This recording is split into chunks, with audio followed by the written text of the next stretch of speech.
Hello दोस्तों, स्वागत करता हूं आप सभी का अपने YouTube चैनल अनूप स्टडी में। मेरे प्रिय छात्रों, आज हम लोग शुरू करेंगे प्रश्न नंबर 21 से, जो कि इस चैप्टर का ये आपका जो है कि अंतिम वीडियो है। और इसके बाद हम आपसे मिलेंगे अगले वीडियो में अगले चैप्टर के साथ। और हाँ, वीडियो आपको अच्छा लगेगा तो एक लाइक वीडियो को जो है कि जरूर कर दीजिएगा। और इस वीडियो को ज़्यादा से ज़्यादा अपने दोस्तों में, जितने भी आपके व्हाट्सअप ग्रुप हैं या फेसबुक ग्रुप हैं, सभी ग्रुपों में इस वीडियो को ज़्यादा से ज़्यादा शेयर भी कर दीजिएगा, ठीक है। चलिए, और यहाँ पर बात करते हैं प्रश्न नंबर 21। कह रहे हैं कि फेरस सल्फेट में फेरस मूलक की संयोजकता होगी, यानी कह रहे कि फेरस सल्फेट में जो है फेरस मूलक की संयोजकता होगी, ये आपकी कितनी होगी। तो आपको पता है कि फेरस जो सल्फेट, ये क्वेश्चन नंबर आपको कितना है मेरे भाई, आपका 21 है। कितना है? 21। जरा देखिएगा, ठीक है। कह रही फेरस सल्फेट, तो ये आपका है फेरस सल्फेट, फेरस सल्फेट। तो आपको पता होना चाहिए कि फेरस जो सल्फेट का फार्मूला होता है FeSO आपका 4 होता है। फेरस सल्फेट का फार्मूला क्या होता है? FeSO4 आपका फेरस ये सल्फेट है, ठीक है। इसमें यदि बात करते हैं तो Fe पे 2+ होता है। क्या होता है? 2+ चार्ज होता है। और SO पे जो है कि आपका 2- चार्ज आपका होता है। यानी कि ये जो है आपका सल्फेट आयन है। ये क्या है? Sulphate ion.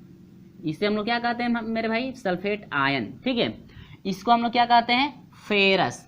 क्या कहते हैं? फेरस। तो आपको ये पता होना चाहिए कि फेरस पे यानी कि Fe पे जो है 2+ चार्ज होता है, यानी कि Fe जो है किसी को इलेक्ट्रॉन देता है 2, और ये जो है आपका सल्फेट आयन जो है या इलेक्ट्रॉन किसी से 2 क्या करता है? लेता है। अब यहाँ से हम लोग इसका क्रॉस यदि मल्टीप्लाई कराएं तो आपको पता है ना क्रॉस मल्टीप्लाई में क्या होता है, बस इसका यहाँ पर चला है, यानी Fa2 और यहाँ पर हो जाएगा यहाँ पर पास में लिखते हैं SO4। इसके बाद क्या हो जाता है? ट्वाइस। अब दोनों में जो 2 कॉमन है, दोनों में 2 क्या है? कॉमन है, तो यह हो जाएगा FeSO4। यही आपका है फेरस सल्फेट।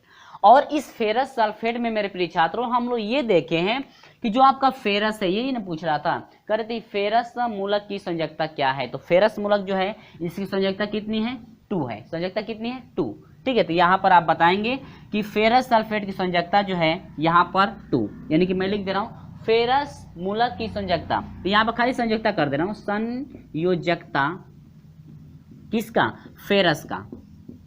यानी फेरस की संयोजकता कितनी है? फेरस की संयोजकता आपकी कितनी होगी? बराबर 2। समझ में आई बात ना? बहुत सिंपल क्वेश्चन, बस फार्मूला आपको याद आपको होना चाहिए। और हम लोग जानते हैं कि Fe पे 2+ लगता है, SO पे 2 आपका माइनस होता है। और यहाँ से क्रॉस मल्टीप्लाई करेंगे, ये होगा दोनों में 2 आपका है, यहाँ पर 2 है, यहाँ पर भी 2 है, दोनों में 2 कॉमन है, तो यह हो जाएगा FeSO4, ठीक है। दोनों में 2 कॉमन है तो उसको हम लोग छोड़ देंगे। इतना आपका हो गया। ये आपका फेरस सल्फेट है, यानी कि फेरस सल्फेट में फेरस की जो है मूल यानी फेरस की जो संयोजकता है आपकी कितनी हो गई? 2 आपकी हो गई। यहाँ पर आप देख रहे होंगे, आपको दिख रहा होगा, ठीक ना। तो ये आपका कितना आंसर मिला? 2। और हाँ, ऑप्शन में आपको दिया है नंबर ए दिया है 4, बी दिया है 3, और सी दिया है 2, और डी दिया है आपका 6। तो आपका सी मिल रहा है। आपका कितना मिला है मेरे प्रिय छात्रों? 2। कंफर्म है? आपको ये अच्छी तरह समझ में आई बात? चलिए हम लोग चलते हैं। इसके बाद क्वेश्चन नंबर 22 का सोल्यूशन आप देखिए। क्वेश्चन नंबर 22 क्या है? ध्यान से आप देखिए। तो बात करते हैं प्रश्न नंबर 22 का, ठीक है। 22 कह रहे हैं कि फास्फोरिक अम्ल का अणुसूत्र यहाँ पर दे रखा है, यानी कि फास्फोरिक है, ठीक है। फास्फोरिक अम्ल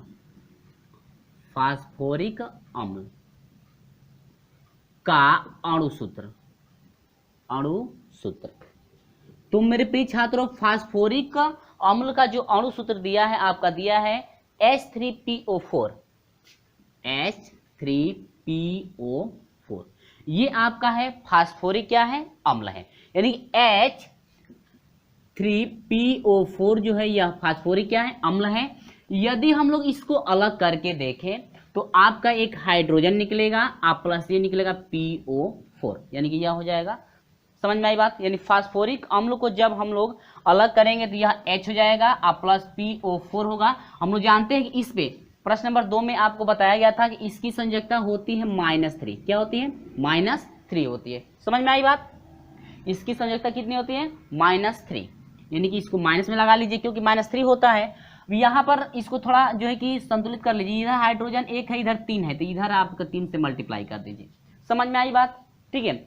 अब यहाँ पर ध्यान दीजिएगा, ये तो आपको अच्छी तरह समझ में आ गया। अब अगला दे रहा है क्वेश्चन में एक धातु यम के ऑक्साइड का सूत्र, अब धातु यम के ऑक्साइड का सूत्र अब दिया है, धातु यम के ऑक्साइड का सूत्र दे रखा है। ठीक है, धातु एम के ऑक्साइड का सूत्र आपका दे रखा है क्या मेरे प्रिय छात्रों, ध्यान से समझिएगा जरा। यहां पर दे रखा है यम ओ, क्या दे रखा है, एम ओ आपका दे रखा है, और आपको पता है कि यम पे आपका 2+ चार्ज होता है और ओ पे क्या होता है, माइनस चार्ज। समझ में आई बात कि नहीं आई। अब यहां पर आपको पता है कि पीओ जो 4 है यह अम्लीय मूलक होता है, क्या होता है, अम्लीय मूलक, अम्लीय मूलक। और ये जो आपका यम है कोई धात्विक मूलक है, यम क्या है यहाँ पे, धात्विक मूलक। ये जो एम है ये है मेरे प्रिय छात्रों आपका धात्विक मूलक। अब यहां पर कह रहा है, ठीक है, कह रहे कि धातु के फास्फेट का अणु सूत्र लिखिए। धातु के फास्फेट का क्या लिखना है, अणु सूत्र। ठीक है, तो यहां पर आपका अणु सूत्र हो जाएगा क्या, ध्यान से आप समझते रहिए, अणु सूत्र। तो अणु सूत्र क्या होगा, जब धात्विक मूलक जब अम्लीय मूलक के साथ मिलता है तो धात्विक मूलक का आपको, धात्विक मूलक है एम पे क्या 2+ है, समझ में आई बात।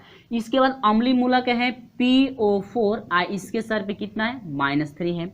अब यहां पर इनका क्रॉस मल्टीप्लाई करा दीजिए और जो फाइंड होगा वही आपका क्या होगा, अणु सूत्र हो जाएगा। ये सही लिखे है ना, अणु सूत्र। ठीक है, तो ये हो जाएगा M, ये जो है आपका पावर यहाँ पर आ जाएगा 3 और ये हो जाएगा PO4 और यहाँ पर हो जाएगा क्या 2।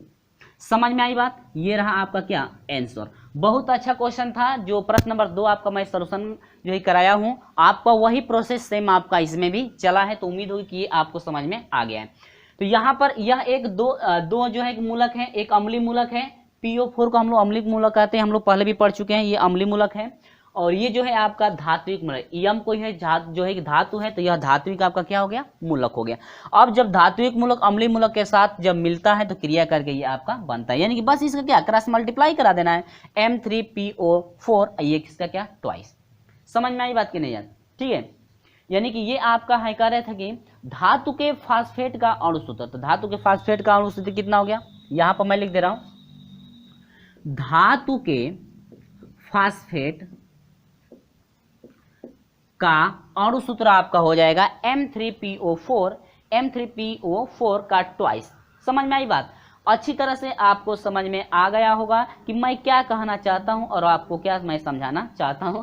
तो आपका जो है ऑप्शन नंबर ए आपका करेक्ट है। समझ में आ गई होगी बात। चलिए, तो ये रहा आपका प्रश्न नंबर 2 का सोल्यूशन। तो चलिए हम लोग 2 नहीं है 22 है, प्रश्न नंबर कितने का, 22 का सोल्यूशन। 23 जरा समझिएगा, 23 आपका क्या है, तो थोड़ा 23 बड़ा है, उसमें आपका समय लगेगा।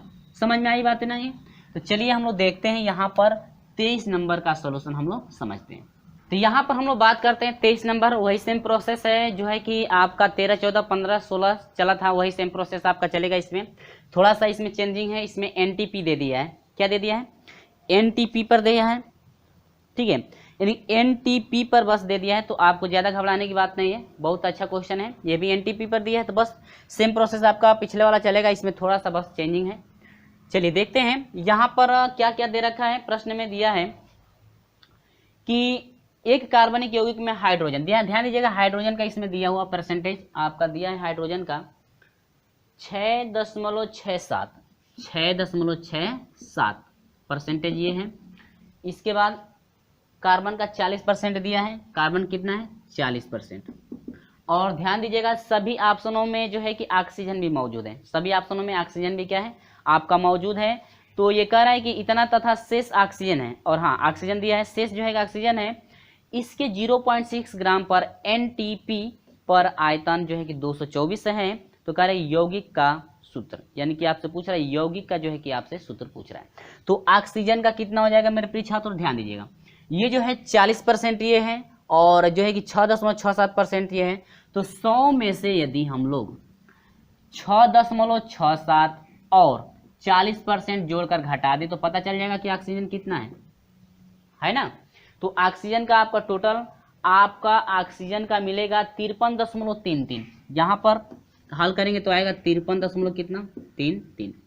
इसको जोड़कर देख सकते हैं, यह 100 हो जाएगा माइनस ये आपका हो जाएगा 46.67 हो जाएगा कि नहीं हो जाएगा। अब इन दोनों को क्या कर दीजिए, घटा देंगे तो आएगा 53.33। कहीं जोड़ घटाना आप का गलती ना हो, सही कर लेंगे, जोड़ घटाना कहीं भी गलती होगा तो, ठीक ना। चलिए तो यहाँ पर बात करते हैं अणुभार। हाइड्रोजन में कितना होता है, 1 होता है परमाणु भार। कार्बन का कितना होता है, कार्बन का 12 होता है। और ऑक्सीजन कितना होता है, 16। अब परमाणुओं का अनुपात कैसे निकाला जाता है, तो ये तो आपको पता है कि अनुपात कैसे हम लोग निकालते हैं। बस कुछ नहीं करना होता है, 6.67 में 1 से भाग दीजिए तो आपका हो जाएगा 6.67। अब यहाँ पर 40 में जो है कि भाग दीजिए कितने से, 12 से भाग दे दीजिए तो ये आपको हो जाएगा कितना, पॉइंट में कट के आएगा, जो कि आपका आएगा 3.33। अब यहाँ पर 53 जो है कि 0.33 से में भाग देंगे आपका, आप 16 से तो आएगा 3.33, ये भी आ जाएगा। भाग देकर आप देख सकते हैं कहीं गलत ना हो। अब इसका डिवाइड करेंगे इसका। अब यह ध्यान दीजिएगा सरलतम अनुपात कैसे निकालते हैं, इसमें से जो छोटा होगा उसी से जो है कि इनमें भाग देना पड़ेगा, तभी तो आपका निकलता है। बार बार प्रोसेस से चलता है। तो ये आपको हो जाएगा 6.67 भागे आपका 3.33 और ये हो जाएगा कितना, 2 बार में कट जाएगा। कितना बार में कटेगा, 2 बार। समझ में आई बात।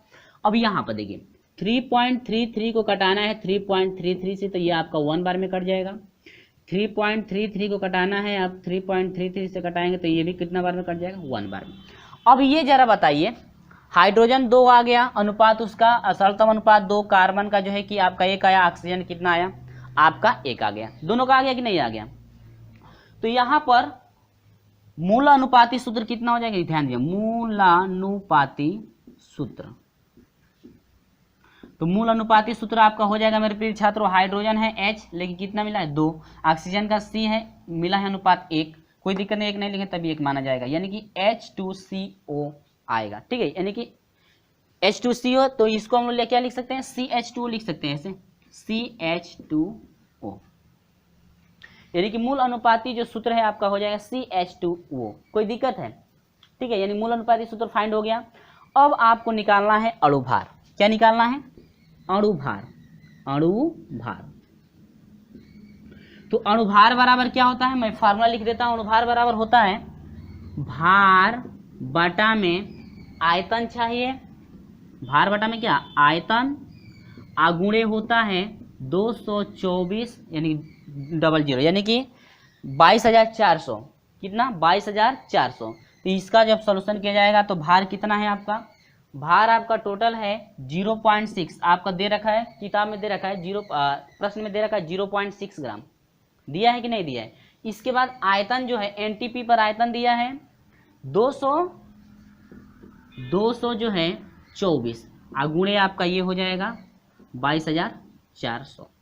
अब ध्यान दीजिएगा, इससे जो है इसमें से एगो कट जाएगा ना, यानी कितना हो जाएगा 100, और जब इसका गुणा कर देंगे तो आपको कितना हो जाएगा 60, यानी कि जो अणुभार आया आपको कितना आ गया, 60 आया कि नहीं आया। अब यहाँ पर देखिए मूल अनुपाती सूत्र का भार निकालिए। अब इसका भार यहाँ पर लिखेंगे मूलानुपाती सूत्र का भार, सूत्र का भार। तो अब भार इसका निकालेंगे तो हाई सी कार्बन कितना है 12 प्लस H कितना है 2, H आपका इसमें 2 है लेकिन इसका भार 1 होता है ना, तो आपका 2 रह जाएगा, आप प्लस ऑक्सीजन का आपका 16। समझ में आई बात, यानी कि ये आपका हो गया 12 2 16। अब इसको जोड़ेंगे तो कितना हो जाएगा, देखिए 6 2 8 2 10 को 0 हाथ से लेके 1 1 2 और क्या 3, 30 हो गया कि नहीं हो गया, 30 आया। अब यहाँ पर निकालना है n, नंबरों की क्या संख्या। तो n बराबर क्या होता है, अब ध्यान दीजिए, n बराबर हम पिछले वीडियो में बताए थे कि अणुभार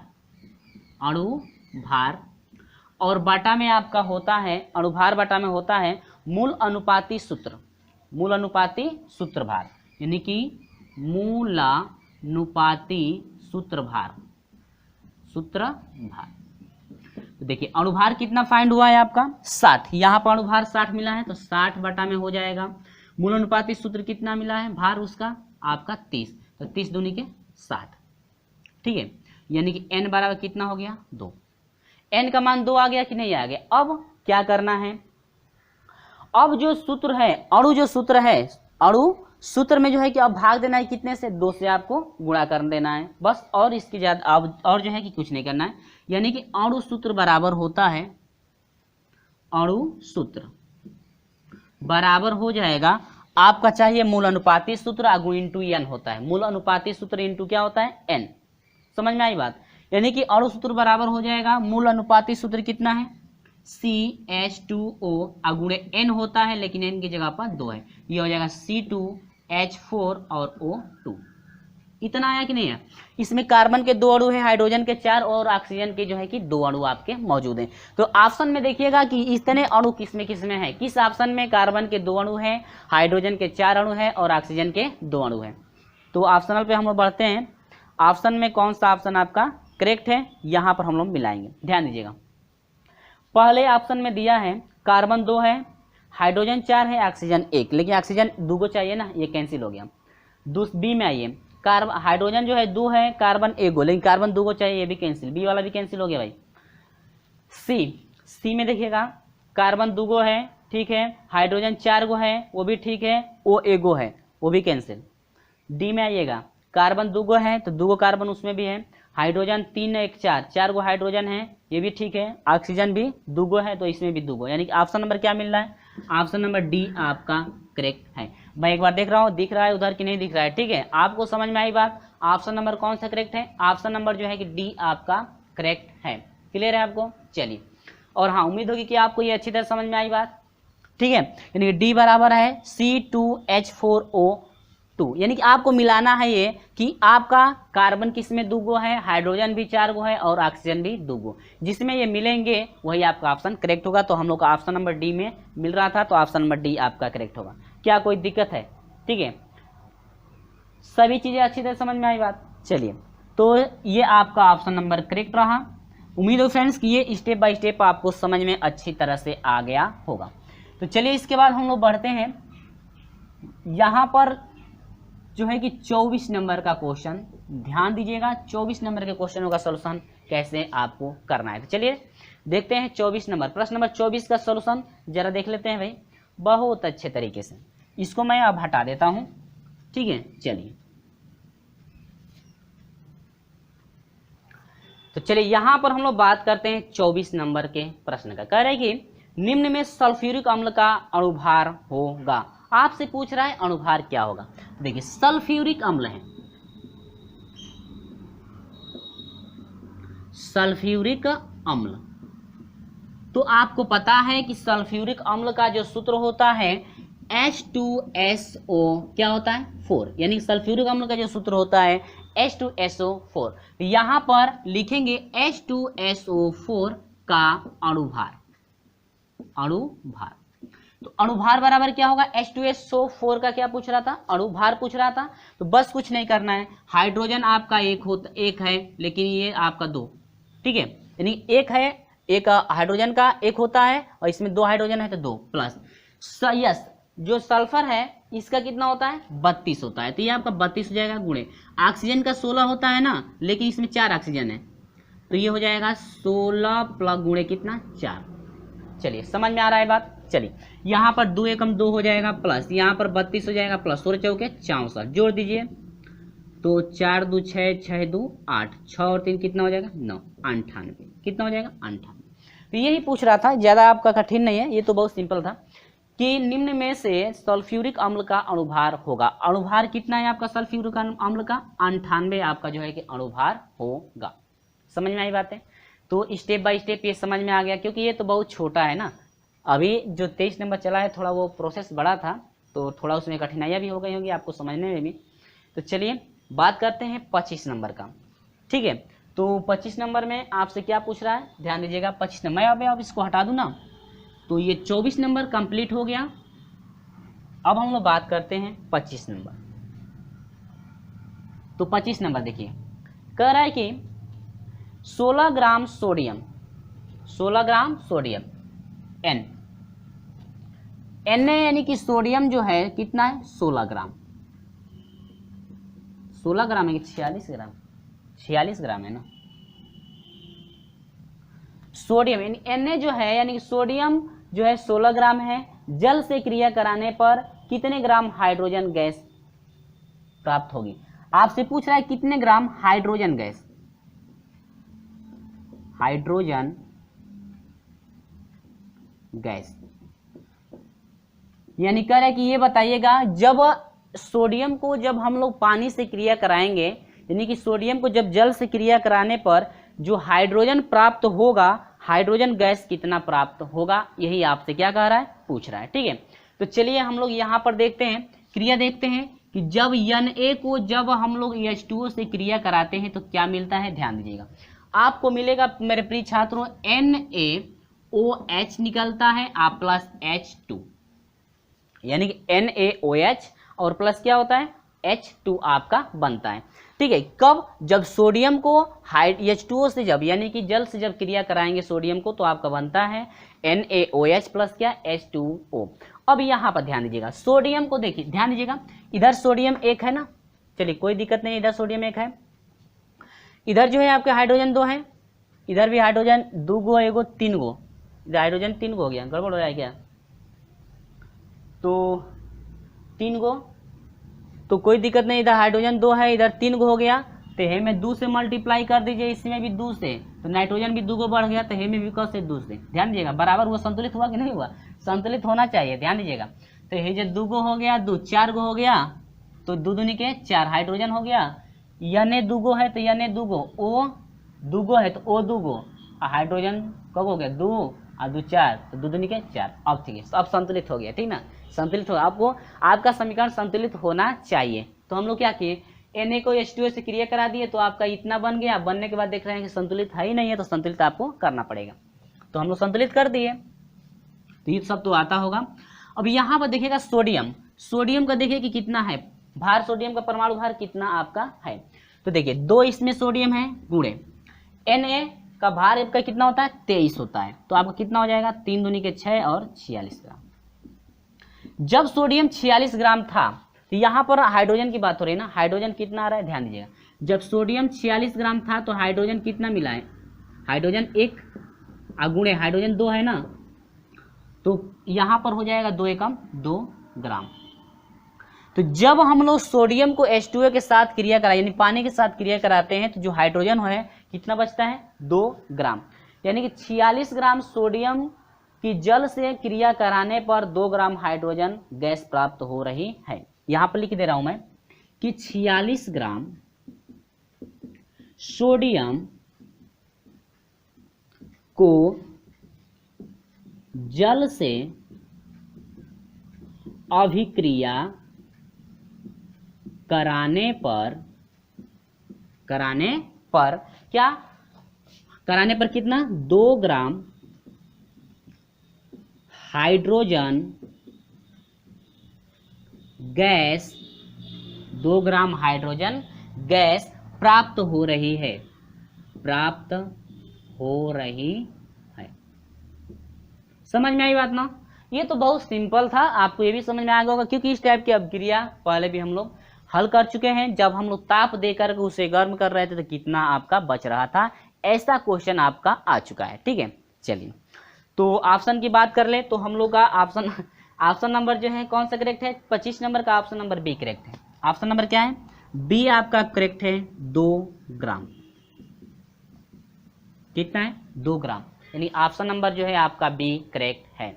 समझ में आई बात है स्टेप बाय स्टेप। चलिए इसके बाद हम लोग बढ़ते हैं 26 नंबर प्रश्न की तरफ। सेम प्रोसेस आपका ऐसे ही चलेगा, और ध्यान दीजिएगा ये ठीक है ना। चलिए तो 46 ग्राम पर आपका इतना हो रहा था ना, कितना ग्राम 2 ग्राम, तो इसको मैं हटाता हूँ। बात करते हैं अब 26 नंबर के। तो 26 नंबर के बाद हम लोग चलेंगे 27 नंबर की तरफ। तो 26 नंबर का पहले देखते हैं कि 26 नंबर क्वेश्चन क्या है, ध्यान दीजिएगा। अब इसको हटाते हैं हम, तो स्टेप बाय स्टेप सभी चीज़ें समझ में आई, और सेम लगभग जैसे इसका निकाला गया है वैसे ही अगला का निकाला जाएगा, लेकिन उसमें कुछ और है, तो घबराने की बात नहीं है। इसमें दे रहा है कि 1.2 ग्राम 1.975 ग्राम क्यूप्रिक ऑक्साइड, ध्यान दीजिएगा क्यूप्रिक ऑक्साइड दे रखा है, क्यूप्रिक ऑक्साइड है ना, क्यूप्रिक ऑक्साइड, क्यूप्रिक ऑक्साइड दिया है मेरे प्रिय छात्रों 1.9750, यानी कि 1.9750। दिया है। गर्म करने में क्यूप्रिक ऑक्साइड क्या है, एक क्यूप्रिक ऑक्साइड है यानी कि CO, ये है CuO, ये है आपका क्यूप्रिक ऑक्साइड। जब कह रहे क्यूप्रिक ऑक्साइड जब 1.9750 ग्राम को गर्म किया जाता है तो वह भी किसके साथ कह रहा है, क्यूप्रिक ऑक्साइड के ऊपर शुद्ध हाइड्रोजन प्रवाहित कराने पर कितने ग्राम जल प्राप्त होगा। शुद्ध हाइड्रोजन जो है प्रवाहित कराना है, क्या हाइड्रोजन, यानी कि CuO में शुद्ध हाइड्रोजन को जो है प्रवाहित कराना है। आज जब इसका प्रवाहित कराएंगे हम लोग तो आपका बनेगा क्या, Cu बनेगा आप प्लस H2O, यानी कि ये आपका है, यानी कि जो क्यूप्रिक ऑक्साइड है इसमें हाइड्रोजन, शुद्ध हाइड्रोजन को यदि प्रवाहित कराया जाए तो आपका बनेगा Cu प्लस H2O। समझ में आई बात, क्या बन रहा है। अब यहाँ पर देखिए कि इसका जो है कि भार कितना है, इसका भार कितना है और इसका भार जो जितना है उसमें जो है कि H2O कितना सम्मिलित हो रहा है। समझ में आई बात, यानी कह रहा है कि जल कितना आवश्यकता होगा इतने ग्राम को प्रवाहित कराया जाए तो जल की मात्रा पूछ रहा है से प्राप्त जल कितना होगा। तो देखते हैं इसका जो है कि भार क्यूप्रिक है तो इसका Cu का आपका कितना होता है 63, Cu का कितना होता है 63 आपका होता है भार, आप प्लस ऑक्सीजन का आपका कितना होता है 16, तो ये हो जाएगा 639, ये हो जाएगा इतना ग्राम। यानी कि जब क्यूप्रिक ऑक्साइड जो है 79 ग्राम है तो देखते हैं कि पानी कितना प्राप्त होता है।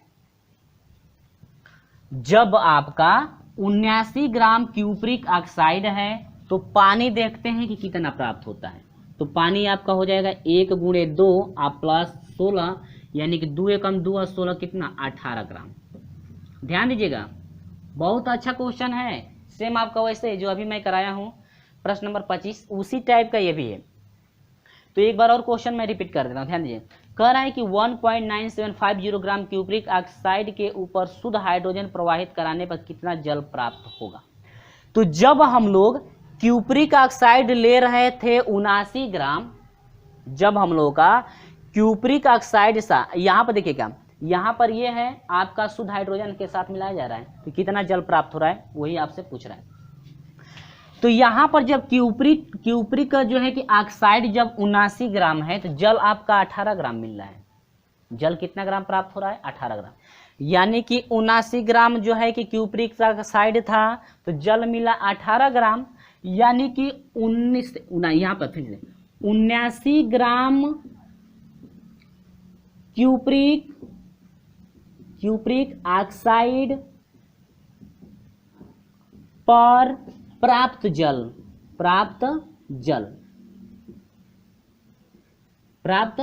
बराबर क ग्राम 18 ग्राम। समझ में आई बात ना, यानी कि जब 79 ग्राम क्यूप्रिक ऑक्साइड था तो जब जो है कि हाइड्रोजन के साथ शुद्ध हाइड्रोजन के साथ जब हम लोग क्रिया कराएं तो जल आपका 18 ग्राम मिला। तो इसी तरह से कह रहा है कि यदि हम लोग मान लीजिए A1.975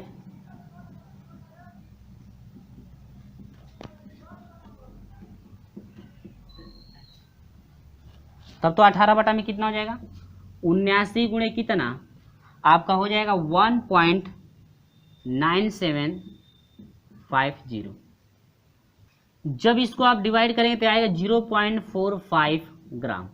ठीक है, पूरा इसका सॉल्यूशन, यानी कि जब उसको हम लोग हल करेंगे तो आएगा 0.45 जो है कि ग्राम।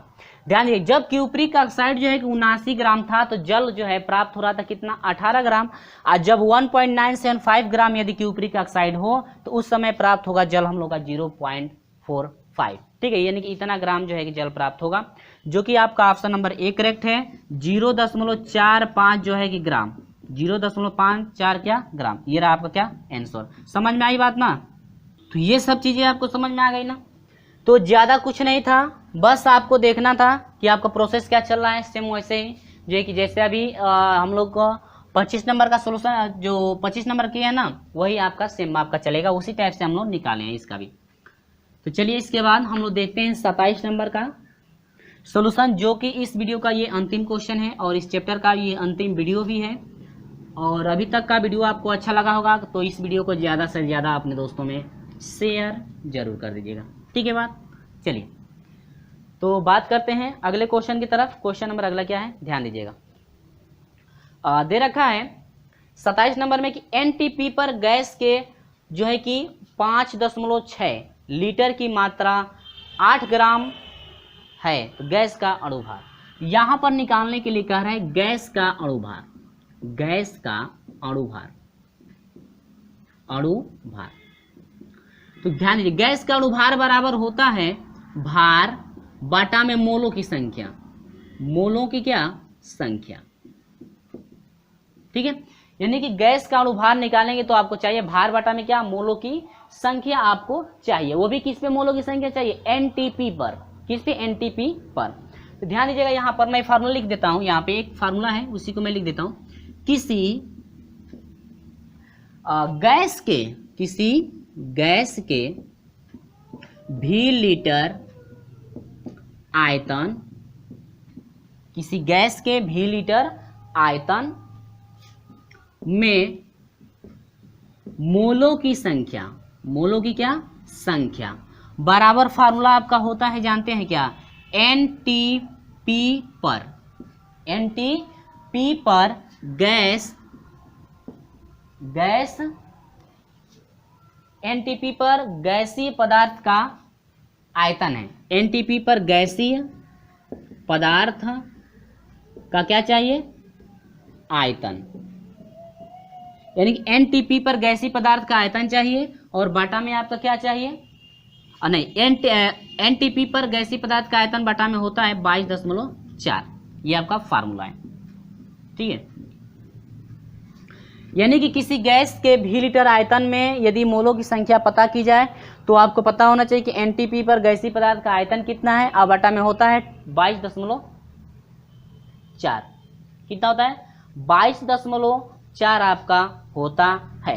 ठीक है, ये चीजें आपको समझ में आ रही है कि नहीं आ रही है। ठीक है, तो इसके बाद हम लोग आगे चलते हैं।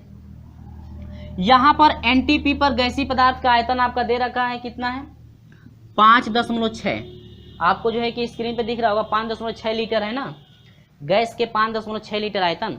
इसके बाद बाटा में आपका है यानी कि 22.4, तो ये हो जाएगा 56 बाटा में आपका हो जाएगा 2200 यानी 224 हो जाएगा, और डिवाइड करेंगे तो ये टोटल आपका हो जाएगा 225, कितना हो जाएगा 225, यानी कि मोलों की संख्या आ गई 0.25, 225 नहीं है 0.25, ये मोलों की संख्या है ना।